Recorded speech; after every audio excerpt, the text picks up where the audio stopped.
Hey y'all, it's Cousin Rosie, and in this video we are going to make some stove top oxtails, y'all. That's why we're gonna put the slow cooker to the side just for a moment, and we're going to cook on the stove top.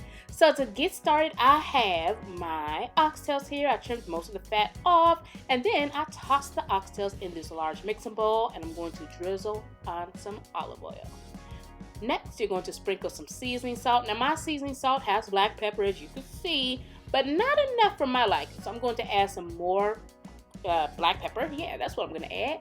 And then I'm going to add in my secret ingredient. Now, if you want to know what that ingredient is, you're going to head over to my blog, iHeartRecipes.com, and you're going to print out the full recipe from there, which is for free, y'all. So head over to iHeartRecipes.com.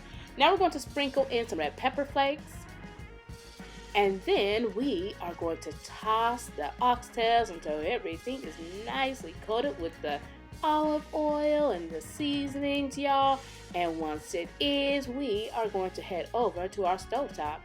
So I have this pan here and this oven, not the oven, y'all, I'm so delusional. It's been a while since I did a voiceover, but the heat is on medium high, and we are going to brown the oxtails, y'all, until they're nice and golden on the outside.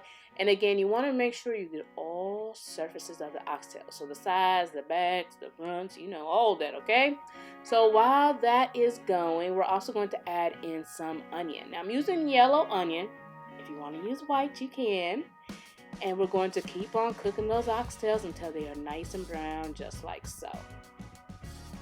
So your next step will be adding in some fresh thyme. If you don't have fresh thyme, you could certainly use dry, okay?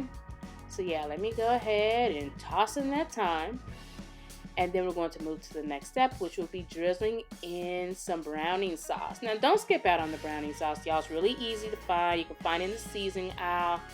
It adds flavor and color, so don't skip out on that, okay? And you want to make sure that the oxtails are nicely coated with that as well.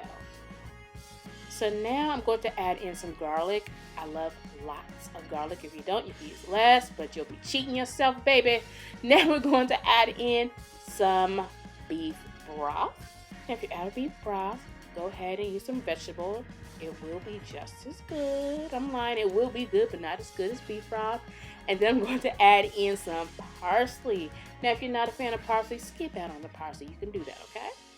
So now we're going to turn the heat up to high at this time, and we're going to cook the oxtails. Now, if you look close, you can see a bay leaf in there. I don't know why I missed that on camera, but I did add a bay leaf in there, or several. And then once the oxtail's been cooking for quite some time, I peel and chop some onions, not onions, carrots, and then I add them into the pan or the pot, and we're just going to let everything cook. Now at this time, the onion and garlic have been cooked down completely, and it's in that rich broth there, y'all. I didn't add any thickening agent. This is what it looks like when it's done, and you know what? The oxtails always come out amazing. Y'all gotta try this, okay? It's really easy, just a tad bit time consuming, but y'all gotta try it. I want to thank you all so much for watching. Don't forget to head over to my blog, iHeartRecipes.com, so you can print out the exact measurement.